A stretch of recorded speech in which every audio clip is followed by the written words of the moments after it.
आज मैं Kundan Kumar class 12th की जो BSCB की बुक है उसमें कि आज जो स्टोरी ऑफ इंग्लिश जो बुक बच्चे को पढ़ना है 12th क्लास में, आज मैं उसकी चर्चा करूंगा, जिसमें आप जानते भी हैं कि उसमें आपको चैप्टर में द स्टोरी ऑफ इंग्लिश में old English, middle English, modern English, English as a world language, story of English drama और story of the novel in English, ये सारे चैप्टर्स की पढ़ाई आपको इसमें पढ़नी है। जिसमें अभी मैं चर्चा करूँगा चैप्टर 3 जो कि ओल्ड इंग्लिश का चैप्टर है, उसकी आज मैं चर्चा करूँगा। और इसमें आप देखेंगे कि कैसे कैसे मेरी ओल्ड इंग्लिश की शुरुआत, जो कि आपको पता है कि पीरियड के मुताबिक इंग्लिश को बांटा गया है, जिसकी ओल्ड इंग्लिश की पीरियड के बारे में आप बच्चों को पता भी होगा अगर आप स्टडी किए होंगे तो, जिनका पीरियड 449 AD से लेकर और 1066 AD तक चला। आज मैं इसकी चर्चा करूंगा। और हालांकि ये चैप्टर लंबा चैप्टर है, इसको मैं 2 पार्ट में इसको बनाऊंगा। इसको फर्स्ट पार्ट भी देखें और सेकेंड पार्ट जल्दी ही अपलोड करेंगे, तो आप इसमें देखेंगे भी कि ओल्ड इंग्लिश जो चैप्टर यहाँ से आपकी शुरू होती है, इसमें आप देखते हैं कि the first period in the history of English is referred to by one of the following names. आप जानते हैं कि अंग्रेजी भाषा की जो प्रथम कालखंड के इतिहास को निम्नलिखित नामों से जाना जाता है: old English, Anglo section and Anglo Celtic. इसमें चर्चा आती है एंग्लो सेक्सन की। इसमें आप इसको देखेंगे जैसे प्राचीन अंग्रेजी, ओल्ड इंग्लिश, एंग्लो सेक्सन और आंग्ल केल्टिक, जिसमें आप इसमें चर्चा करेंगे कि आंग्ल सेक्सन क्या होता है। तो आंग्ल सेक्सन जर्मनिक पीपल लोग थे, जिसके अंदर एंगल्स, सैक्सन्स एंड जूट्स, जो यहाँ आपको लिखा मिल भी रहा है, जिन्होंने क्या किया कि इंग्लैंड पर आक्रमण किया। किस में? तो इन द 5th सेंचुरी में, and gave the country it's name and it's language. और उन लोगों ने इसके ऊपर आक्रमण भी किया और 5वीं सेंचुरी में इनका कंट्री का एक अपना नाम दिया और साथ में लैंग्वेज भी इनको दे दिया। इसी को एंग्लो सेक्सन कहते हैं। एंग्लो सेल्टिक क्या होता है? तो एंग्लो सेल्टिक के बारे में आप जानिए कि एंग्लो सेल्टिक या कोई लोग तो इसको केल्टिक भी पढ़ते हैं। तो एंग्लो केल्टिक के नामों के बारे में बात करूँ तो अंग्रेजों के जो पुराने पूर्वज थे, एंग्लो सेक्सन्स के आने से पहले जो ब्रिटेन में रहने वाली जो जनजाति थी, जो लोग वहाँ रहते थे, उसी को एंग्लो सेल्टिक के नाम से जानते हैं। However the earlier 2 names are more popular and used more often. फिर भी पूर्व के 2 नाम अधिक लोकप्रिय हैं। The history of English begins with the coming of the Anglo Saxons from Europe to mainland Britain. और ये अधिक यूज्ड मोर ऑफन और ज़्यादा ये यूज़ भी किए हुए। अंग्रेजी भाषा का जो आंग्ल सेक्सन के जो यूरोप से ब्रिटेन की मुख्य भूमि में आगमन से प्रारंभ होता है।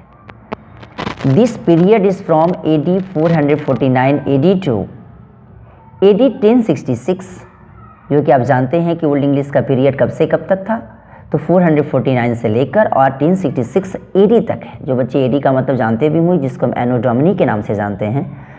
These 2 dates signify 2 major invasions that changed the course of history। यही अवधि जो दोनों तिथि है, 2 बड़े आक्रमण को रेखांकित करती है, जिन्होंने जो एक हिस्ट्री की इंग्लिश की जो हिस्ट्री है, इसको कोर्स को ही वो क्या कर दिया, चेंज कर दिया। आंग्ल सेक्सन, द आंग्ल सेक्सन्स वर फायर्स। आंग्ल सेक्सन के जो लोग थे वो बड़े ही गुस्से प्रवृत्ति के लोग थे, उन लोग को ज़्यादा गुस्सा आता था, उग्र प्रवृत्ति के थे। War like tribes from Europe and their invasion in 449 changed Celtic Britain into Germanic England. जो यूरोप के योद्धा जो जाति वर्ग से जो संबंधित थे, वॉर लाइक ट्राइब्स, उनके AD 449 AD में जो आक्रमण हुआ, वो केल्टिक ब्रिटेन को जर्मन इंग्लैंड में परिवर्तित कर दिया।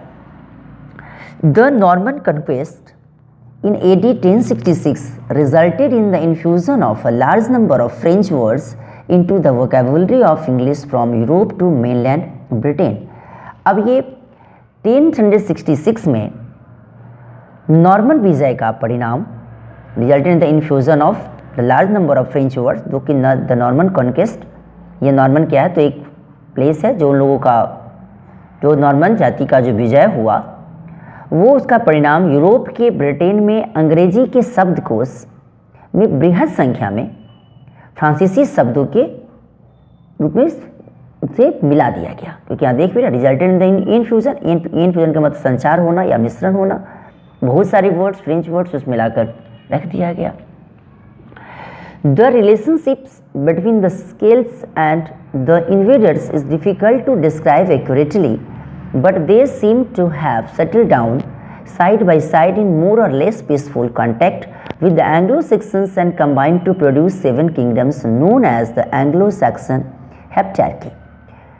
इसमें हम चर्चा करें एंग्लो सेक्सन के बारे में। जस्ट अभी आप देखिए, जो कि एंगल्स सैक्सन संजूट्स की जो ग्रुप थी उसी को एंग्लो सेक्सन कहा गया, और हेप्टार्की जो कि 7 शासकों की सरकार, उसी को हेप्टार्की के नाम से जानते हैं। तो आपने क्या देखा कि केल्ट तथा आक्रमणकारियों के बीच के संबंध के विषय में वास्तविक तौर पर वर्णन कर पाना, इसके बारे में डिस्क्राइब कर पाना, व्याख्या कर पाना बड़ा ही कठिन है। लेकिन ऐसा प्रतीत होता है कि आंग्ल सेक्सन के साथ जो न्यूनाधिक शांतिपूर्ण संपर्क में उन्होंने सहमति निर्मित कर ली तथा संयुक्त रूप से 7 राज्यों के निर्माण के लिए परस्पर संयुक्त हो गए, मिल गए, जिन्होंने आंग्ल सेक्सन का हेप्टार्की कहा गया। और एंग्लो सेक्सन हेप्टार्की का मतलब क्या है कि आंग्ल सेक्सन 7 का समुदाय समझ लिया गया। The leaderships of this kingdoms gradually passed into the hands of the sections because of their better political understanding. जो इन राज्यों का नेतृत्व सेक्शन के हाथ में और उनकी अपेक्षाकृत श्रेष्ठ राजनीतिक सूझबूझ तथा ज्ञान शक्ति के कारण क्रमशः धीरे धीरे ये लोग आगे बढ़ते गए। The Celtic languages were not used for any purpose by them, neither did these languages influence the Saxons। अब केल्टिक भाषा का प्रयोग किसी पर्पस हेतु नहीं किया जाता था। इन भाषाओं में ने सेक्शन को बड़ा ही प्रभावित किया। लैंग्वेज इन्फ्लुएंस द सेक्शंस, बहुत ज़्यादा प्रभावित किया। अब मैं आगे उत्तर से चलता हूँ, जिसमें आप देखेंगे कि therefore only a handful of Celtic words exist today and most of them are names of places or rivers। Some of these better known are the following। क्योंकि अभी आप इसमें देखेंगे भी कि जिसमें से कुछ मुट्ठी भर शब्द ही केल्टिक भाषा की आज अस्तित्व में है, तथा उसमें से अधिकांशतः शब्द जगहों तथा नदियों के नाम में ही सिमट कर रह गए। इनमें से कुछ प्रमुख नाम जो कि अभी आप यहाँ देखेंगे, जो यहाँ मिलेगा भी आपको, प्लेस नेम्स में कौन कौन, डवर है, कम्बरलैंड है, केंट है, लंदन है, यर्क है, ये सारे के सारे नाम केल्टिक वर्ड से लिए गए जो कि प्लेस नेम्स है। नेम्स ऑफ रिवर्स की चर्चा इसमें भी करा है, जैसे एवोन नदी, थेम्स, ट्रेंट, डी, डरवेंट, ये सारे के सारे वर्ड एंग्लो केल्टिक हैं।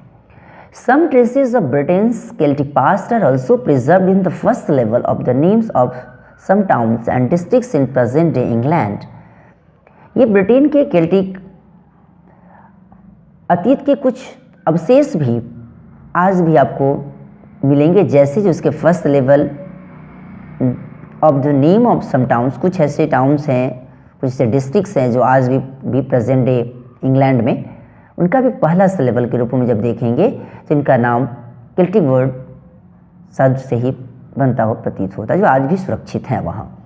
These are Manchester, Winchester, Worcester, Gloucester, Lichfield, Salisbury तथा एक्सटर। ये सारे के सारे नाम केल्टिक वर्ड से ही आए हैं, जो कि सारी जगह, टाउन्स, डिस्ट्रिक्ट के नाम से ही जाने जाने वाले वर्ड्स हैं। Another class of Celtic words preserved in modern English are words connected with religion or religious activities। कुछ ऐसे शब्द जो केल्टिक के एक और अनेक शब्दों के आधुनिक अंग्रेजी में सुरक्षित शब्द आज भी आपको देखने का मौका मिलेगा, जो कि धर्म तथा धार्मिक गतिविधियों से जुड़े हुए शब्द हैं। अब मैं नेक्स्ट पेज की ओर चलता हूँ। अब मैं नेक्स्ट पेज में आया हूँ तो मैं देखता हूँ अभी कि डायलैक्ट्स ऑफ ओल्ड इंग्लिश की बातें हो रही है, अर्थात ओल्ड इंग्लिश की जो प्राकृत भाषा है जिसको बोली के नाम से भी हम जानते हैं, आज उसकी चर्चा मैं इसमें करूँगा अभी। There is a clear line of descent from the speech of life, the Anglo-Saxons, to modern English in matters of sounds, vocabulary, grammar and spelling, but Old English was not a single uniform language. आपको समझना चाहिए कि प्राचीन अंग्रेजी का जो प्राकृत भाषा संबंधी जो उनकी आधुनिक अंग्रेजी में जो परिवर्तन है वो क्या क्या है, क्योंकि भी देखेंगे कि जो कुछ मैटर्स ऑफ साउंड्स की बातें आती है, वोकेबलरी की बात आती है, ग्रामर की बात आती है एंड स्पेलिंग की भी बात आती है। लेकिन ओल्ड इंग्लिश की मैं जब बातें करूं तो ओल्ड इंग्लिश स्वयं में अकेली एक समान भाषा नहीं थी। क्यों? क्योंकि हम इसमें देखेंगे we can distinguish 4 dialects in old English, कि हम इसे चाहें तो इसे 4 भागों में से बांटा जा सकता है। They are Kentish, Northumbrian, Mercian and West Saxon. Thus it can be said that Old English was dialectal. कह सकते हैं कि वो 4 जो डायलेक्ट्स थे वो कौन कौन थे, तो वो Kentish, Northumbrian, Mercian and West Saxon के भागों में से बांटा जा सकता है। दूसरे की बात करूं कि thus it can be said that Old English was dialectal. ये बात ही इससे ये पता चलता है कि यह एक प्रांतीय भाषा के रूप में थी। और this is understandable because 3 different Anglo-Saxon tribes were involved and it was but natural that a variety in language existed.